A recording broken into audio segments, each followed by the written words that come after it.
Hello students. जैसे कि आप सबको पता है कि आजकल गूगल मीट और जूम में प्रॉब्लम आ रही है कनेक्शन में, तो हम इस तरह से थोड़ा वीडियो आपको बनाकर सेंड कर रहे हैं। क्वेश्चन को मैं समझा रही हूँ, ज़रा ध्यान से समझिएगा। ये पिछला 2 दिन का लेक्चर है जो वीडियो बन रहा है। तो पहला है हम लोग सेकंड एप्लीकेशन ऑफ डेरिवेटिव पढ़ रहे हैं, increasing and decreasing function. Function कब इंक्रीजिंग होगा, कब डिक्रीजिंग होगा। इसमें हमने सबसे पहले लीनियर फंक्शन लिया है। ये एक स्ट्रेट लाइन को रिप्रेजेंट करता है, y is equal to x plus 3। अगर आप कंपेयर करो इसे स्ट्रेट लाइन इक्वेशन से तो y is equal to M X plus C. तो m यहाँ पर स्लोप है, c इंटरसेप्ट है। तो y is equal to M X plus C से कंपेयर करने पर यहाँ पर m यानी कि स्लोप 1 आता है। अगर स्लोप हमारा पॉजिटिव है तो फंक्शन पॉजिटिव होगा, अगर स्लोप नेगेटिव है तो फंक्शन नेगेटिव होगा। ठीक है। अगर इसी को इस तरह से लिख दिया जाए f of x is equal to minus x plus 3, तो यहाँ पर स्लोप नेगेटिव है, क्योंकि यहाँ पर y is equal to M X plus C से कंपेयर करने पर स्लोप जो है -1 आ रहा है। अगर स्लोप नेगेटिव है तो फंक्शन डिक्रीजिंग होगा। और इसकी हम कर्व भी ड्रॉ करके देख सकते हैं। इसका ग्राफ ड्रॉ करें कि जैसे जैसे x बढ़ रहा है एफ ऑफ एक्स भी बढ़ रहा है, तो इंक्रीजिंग फंक्शन है। अगर x के बढ़ने से एफ ऑफ एक्स कम हो रहा है तो डिक्रीजिंग फंक्शन है। ये तो इस स्ट्रेट लाइन की बात। अब हम एक ट्रिग्नोमेट्रिक फंक्शन लेकर देखते हैं। F of x equal to sine x. हम लोगों ने 11th में पढ़ा है कि साइन एक्स को ग्राफिकली कैसे शो करते हैं। ग्राफिकल रिप्रेजेंटेशन हम लोगों ने साइन एक्स की पढ़ी है। तो यहाँ पर अगर आप देखें ध्यान से तो 0 से π/2 में तो फंक्शन इंक्रीज कर रहा है, लेकिन π/2 से पाई में फंक्शन डिक्रीज कर रहा है। तो 0 से π/2 इंटरवल में फंक्शन इंक्रीज करता है, π/2 से पाई में डिक्रीज करता है, पाई से 3π/2 में फिर डिक्रीज करता है, 3π/2 से 2 पाई में फिर से इंक्रीज करता है। तो इस तरह का फंक्शन अगर मतलब कोई है कि जो बार बार हर इंटरवल चेंज होने पर बार बार इंक्रीज करता है, फिर डिक्रीज करता है, फिर इंक्रीज करता है, तो इस तरह के फंक्शन को हम कहते हैं नाइदर इंक्रीजिंग नॉर डिक्रीजिंग। ये नाइदर इंक्रीजिंग नॉर डिक्रीजिंग में आएगा, क्योंकि ये बार बार अपनी पोजीशन को चेंज कर रहा है। अगर हम क्वेश्चंस की बात करें तो इसमें हम लोगों से किस तरह के क्वेश्चन पूछे जा सकते हैं। 2 टाइप के क्वेश्चन पूछे जा सकते हैं। एक तो वो ये पूछ सकता है state whether that the function is increasing और डिक्रीजिंग इन गिवन इंटरवल, कि दिए गए इंटरवल में इंटरवल वो दे देगा और पूछेगा कि इस इंटरवल में फंक्शन इंक्रीजिंग है डिक्रीजिंग है, या शो करो कि इंक्रीजिंग या डिक्रीजिंग है। और दूसरा ये पूछ सकता है कि इंटरवल ना दे, वो आपको खुद ही कह दे कि फाइंड करो आप इंटरवल्स को फाइंड आउट करो जिसमें दिया हुआ फंक्शन, मतलब इंटरवल नहीं दिए फंक्शन दिया, फंक्शन के लिए आपको इंटरवल निकालने हैं, फाइंड आउट करने हैं जिसमें दिया हुआ फंक्शन इंक्रीजिंग है या डिक्रीजिंग है।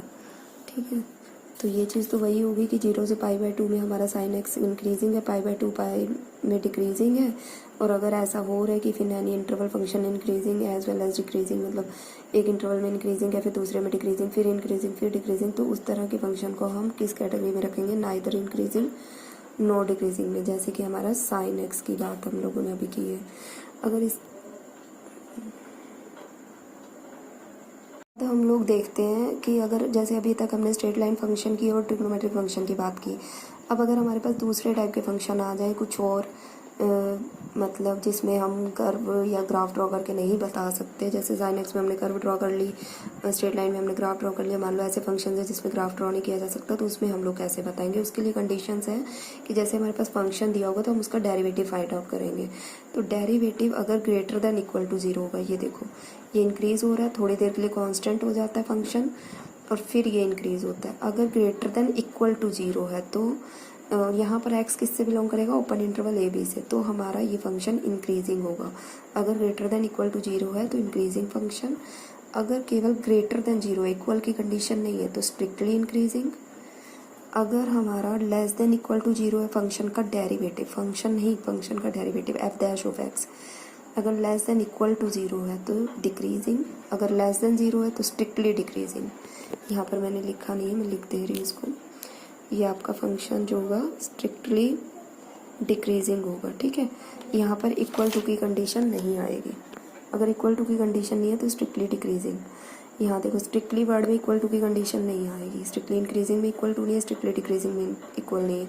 इक्वल क्यों नहीं है, यहाँ पर कोई भी ऐसा पॉइंट नहीं है जहाँ पर फंक्शन कांस्टेंट हो। अगर कांस्टेंट होता तभी तो डेरिवेटिव 0 होता ना, तो डेरिवेटिव 0 होने की कोई संभावना ही नहीं है। इसमें भी डेरिवेटिव 0 नहीं होता क्योंकि कहीं पे भी फंक्शन हमारा कांस्टेंट नहीं है। लेकिन यहाँ पर बीच में छोटे इंटरवल के लिए फंक्शन कांस्टेंट हुआ, इसीलिए डेरिवेटिव 0 हुआ तो इक्वल टू 0 लगाया। ठीक है। इस तरह अगर डिक्रीज हो रहा है फिर कांस्टेंट फिर डिक्रीज हो रहा है तो ये decreasing function f dash of x is less than equal to 0। और अगर ये वाली कंडीशन आती कि कभी इंक्रीज हो रहा है कभी डिक्रीज, जैसे साइन एक्स में हुआ, तो ये नाइदर इंक्रीजिंग नॉट डिक्रीजिंग। इस तरह से हम लोगों ने 5 कंडीशन पढ़ ली कि इंक्रीजिंग फंक्शन के लिए एफ डैश ऑफ एक्स यानी कि derivative of x greater than equal to 0 होगा। स्ट्रिक्टली इंक्रीजिंग के लिए derivative of f of x greater than 0 होगा। डिक्रीजिंग फंक्शन के लिए f dash of x less than equal to 0 होगा। स्ट्रिक्टली डिक्रीजिंग के लिए f dash of x less than 0 होगा। और इस तरह के अगर बार बार इंक्रीज और डिक्रीज हो रहा है तो इस तरह के फंक्शन के लिए नाइदर इंक्रीजिंग नॉट डिक्रीजिंग होगा। ठीक है, आगे हम कुछ क्वेश्चंस पढ़ेंगे।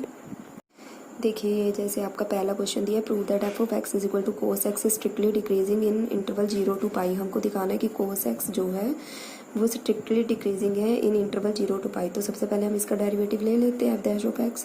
पहला पार्ट हम कर रहे हैं, f dash of x is equal to minus sine x. और हमें पता है साइन एक्स जो है, अगर केवल साइन एक्स, माइनस को अभी नहीं देखना है, साइन एक्स की बात करें तो 0 से लेकर पाई तक साइन एक्स क्या होता है, पॉजिटिव होता है। देखो 0 से पाई में ये कौन सा interval, 0 to pi by 2 first interval, pi by 2 pi second interval, दोनों इंटरवल में साइन पॉजिटिव होता है। तो 0 से पाई तक हमारा साइन एक्स पॉजिटिव है, यानी कि एफ डैश ऑफ एक्स क्या होगा, नेगेटिव, क्योंकि साइन एक्स पॉजिटिव है और ये नेगेटिव साइन इसको नेगेटिव बना देंगे ना डेरिवेटिव को। साइन एक्स पॉजिटिव है, ये देखो हमने लिखा है sine x is greater than 0 for x belonging to 0 to pi. तो एफ डैश एक्स क्या हो जाएगा, एफ डैश के आगे एक्स के आगे माइनस लगा साइन एक्स के आगे, तो यहाँ एफ डैश एक्स नेगेटिव हो जाएगा, नेगेटिव हो जाएगा यानी कि लेस देन 0 की कंडीशन। लेस देन 0 की कंडीशन हमारी किस में है, स्ट्रिक्टली डिक्रीजिंग में। तो फंक्शन हमारा स्ट्रिक्टली डिक्रीजिंग हो गया 0 से पाई में। ठीक है, और यहाँ पर ओपन इंटरवल है, अगर यहाँ पर हमें केवल डिक्रीजिंग दिखाना होता तो इक्वलिटी की कंडीशन आती, तो फिर क्लोज्ड इंटरवल यहाँ होता, ये भी ध्यान रखिएगा। ठीक है, यहाँ पर ओपन इंटरवल का मतलब है कि 0 और पाई को इंक्लूड नहीं करना, यानी कि फंक्शन का डेरिवेटिव 0 के इक्वल नहीं होगा, लेस देन 0 रहेगा।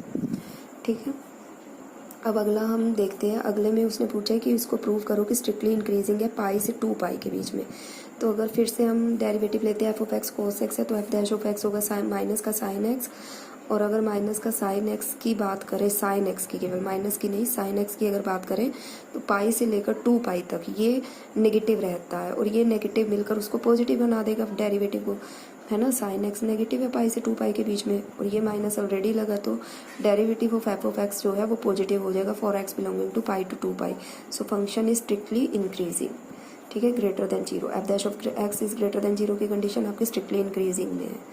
ठीक, उसके बाद ये मैं थोड़ा जल्दी इसलिए बता रही हूँ क्योंकि लेक्चर रिपीट कर रही हूँ फॉर दो स्टूडेंट जिनका कनेक्शन नहीं हो पाया था उसमें जूम में। ओके, अगला देखिए, सी पार्ट में हमको दिखाना है कि neither increasing not decreasing in 0 से 2 पाई। हम 0 से पाई तक क्या दिखा चुके हैं, स्ट्रिक्टली डिक्रीजिंग। 0 से पाई है ना, और पाई से 2 पाई दिखा चुके हैं स्ट्रिक्टली इंक्रीजिंग। अब 0 से पाई में डिक्रीज हो रहा है, पाई से 2 पाई में इंक्रीज हो रहा है, तो डिक्रीज इंक्रीज दोनों कंडीशन सेम आ गई। तो 0 से 2 पाई, पूरा 0 से 2 पाई की अब बात हो रही है, 0 से 2 पाई को तोड़ लेगा तो 0 से पाई में डिक्रीज हो रहा है और पाई से 2 पाई में इंक्रीज हो रहा है। तो 0 to 2 पाई दो काम हो रहे हैं, डिक्रीजिंग में इंक्रीजिंग में। तो 0 to 2 पाई क्या होगा, नाइदर इंक्रीजिंग नॉट डिक्रीजिंग। ये आपको पहले ही बता चुकी हूँ कि जो दिया हुआ इंटरवल अगर इसको हम ब्रेक करें 0 to 2 पाई को, दो इंटरवल में 0 से पाई और पाई से 2 पाई, तो उसमें एक में डिक्रीज हो रहा है एक में इंक्रीज हो रहा है, तो इसलिए function is neither increasing not decreasing in 0 to 2 pi. Okay, I hope so clear हो गया होगा, और फिर कोई प्रॉब्लम हो तो बताइएगा। ओके, देखिए, अब ये तो जो अभी तक हमने बात की वो टाइप 1 के क्वेश्चंस की बात की। अब हम टाइप 2 के क्वेश्चंस की बात करते हैं। मैंने आपको जब चैप्टर अभी स्टार्ट किया, ये एप्लीकेशन ऑफ डेरिवेटिव सेकंड वाली स्टार्ट की, तभी बोलते कि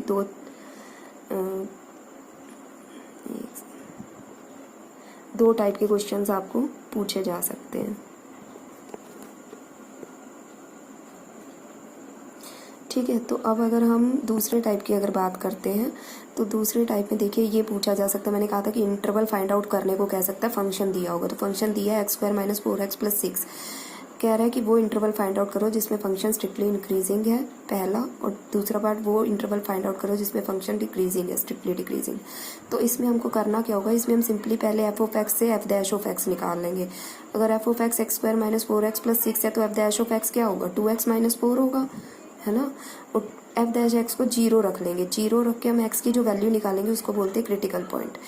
सिंपली समझिए, एफ ऑफ एक्स से एफ डैश ऑफ एक्स निकाला, उसको इक्वल टू 0 रखा, एक्स की वैल्यू आई, इसको हम बोलते हैं क्रिटिकल पॉइंट। उसके बाद क्रिटिकल पॉइंट को हम नंबर लाइन पे ड्रॉ कर लेंगे। हमारा क्रिटिकल पॉइंट यहाँ है 2, तो हमने ये ड्रॉ कर लिया, इधर माइनस इन्फिनिटी, बीच में 2, यहाँ इन्फिनिटी। अब यहाँ 2 से इन्फिनिटी के बीच में हम एक कोई भी पॉइंट उठाएंगे, आप चाहो 3, 4, 5 कुछ भी उठाओ, बीच में होना चाहिए। मैंने 4 लिया, 4 पर मैं अपना एफ डैश ऑफ एक्स को चेक करती हूँ। F dash of x, x की जगह मैंने 4 रखना है, तो 2 इंटू 4 8, 8 माइनस 4 4, पॉजिटिव आ रहा है। ठीक, तो F dash of X positive आ रहा है इन इंटरवल 2 टू इन्फिनिटी, तो यानी कि इस इंटरवल में मेरा जो फंक्शन है वो स्ट्रिक्टली इंक्रीजिंग होगा, है ना, क्योंकि एफ डैश ऑफ एक्स जो है वो ग्रेटर देन 0 है।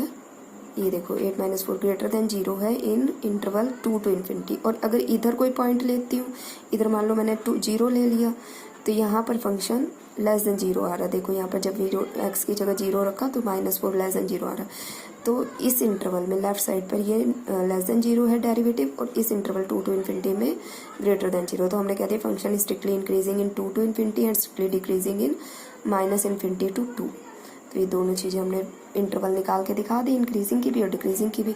और कभी कभी केसेस ऐसा फंसता है, ये जो एक पर्टिकुलर केस है कि मतलब क्रिटिकल पॉइंट नहीं निकाल पाते। जैसे एफ ऑफ एक्स दिया 7x माइनस 3, अगर derivative of f of x की बात करें तो 7, तो यहाँ पर क्रिटिकल पॉइंट कैसे निकालूँ? 7 को तो मैं इक्वल टू 0 रखने से रही भाई, यहाँ मैंने एफ डैश ऑफ एक्स को 0 रख लिया था और एक्स की वैल्यू निकाल ली थी। यहाँ एफ डैश ऑफ एक्स 7 आ रहा है, तो 7 को तो 0 नहीं रख सकती, पर ये दिख रहा है कि 7 इज ग्रेटर देन 0, क्योंकि F dash x is already greater than 0। और वैसे भी देखा जाए, इसको कंपेयर करो अगर, तो स्ट्रेट लाइन इक्वेशन है y is equal to mx plus C, यहाँ पर m हमारा 7 है, स्लोप पॉजिटिव है, तो फंक्शन क्या होगा? Strictly increasing. ठीक है, तो इतना आप लोग तैयार करिए पहले, फिर जैसा होगा बताइएगा अगर ये मेथड हमें तो सही लग रहा है ऑनलाइन क्लास की बजाय। ओके।